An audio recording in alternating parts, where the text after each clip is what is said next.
बिस्मिल्लाहिर्रहमानिर्रहीम। अस्सलामु अलैकुम डियर व्यूअर्स, आपके favourite informative channel metal life problem से आपकी खिदमत में हाजिर हैं। हमारा आज का टॉपिक है इद्दत का मकसद।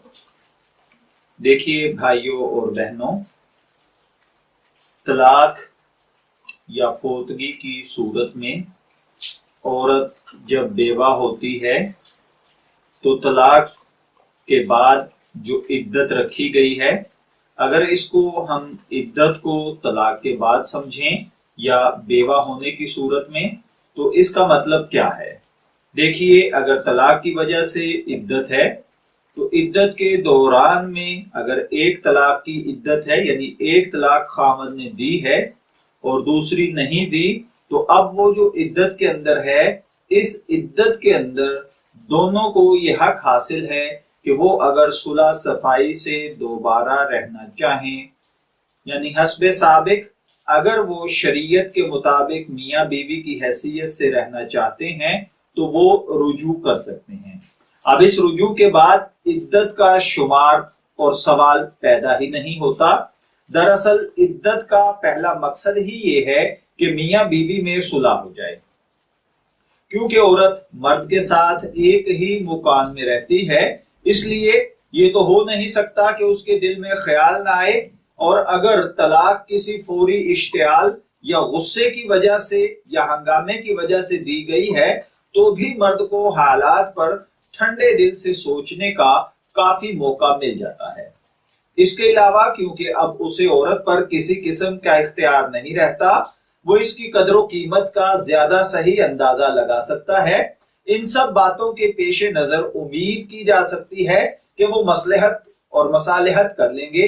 इसीलिए सूरह बकरा की आयत नंबर 228 में फरमाया गया है, और अगर उनके शोहर इद्दत के मुकर्ररा जमाने के अंदर अंदर इस्लाहे हाल कर लेते हैं तो मुताल्लिका औरतों को अपनी ज़ौजियत में वापस लेने का उन्हें ज्यादा हक है।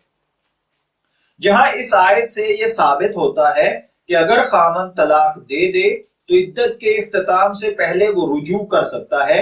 वहीं उससे एक और बात भी साबित होती है कि एक दफा की कही हुई तलाक भी इद्दत के पूरे हो जाने के बाद दोनों में अलहदगी करा देने के लिए काफी है।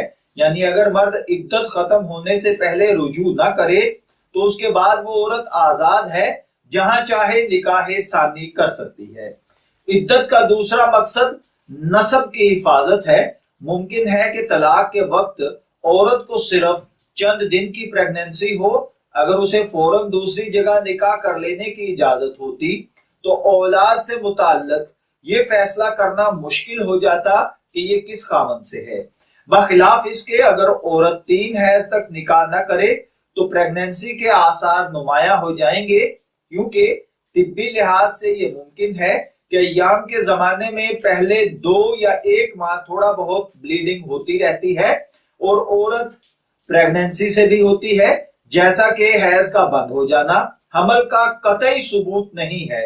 इसी तरह खून का जारी होना भी हमल के कतई मुखालिफ शहादत नहीं है।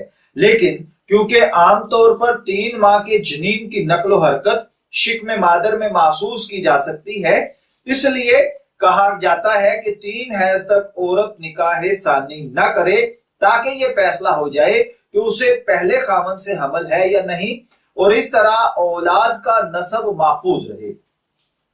तिब्बी लिहाज से भी बाज़ औक़ात एक पेचीदगी पैदा हो सकती है, अगरचे ये सूरत हाल शाज़ो नादर ही पेश आती है, लेकिन क्योंकि मादूम नहीं, इसलिए इसका बयान भी मैं जरूरी समझता हूं।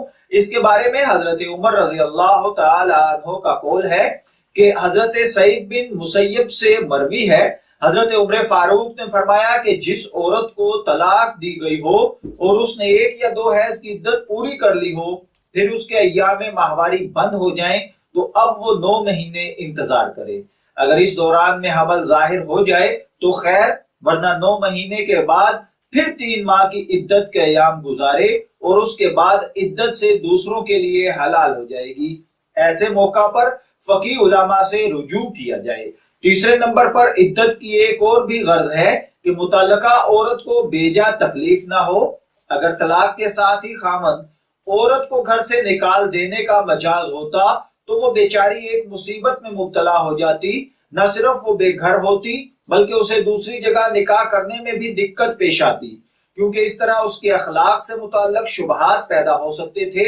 اس لیے حکم دیا کہ عدت کا پورا زمانہ اسے اپنے گھر میں رکھو اور اپنی حیثیت کے مطابق اسے خوراک، لباس وغیرہ مہیا کرتے رہو۔ اگر عورت کو گھر میں رہنے کی اجازت مل گئی تو ظاہر ہے کہ لوگوں کو یقین ہو جائے گا کہ اس کے چال چلن میں کسی قسم کا نقص نہیں۔ اس دوران میں وہ کسی دوسری جگہ نکاح کے مسئلے پر سوچ و بچار کر سکتی ہے۔ میں دعا گو ہوں کہ اللہ تعالی ہمیں ان باتوں کو سمجھ کر ان پر عمل کرنے کی توفیق عطا فرمائے۔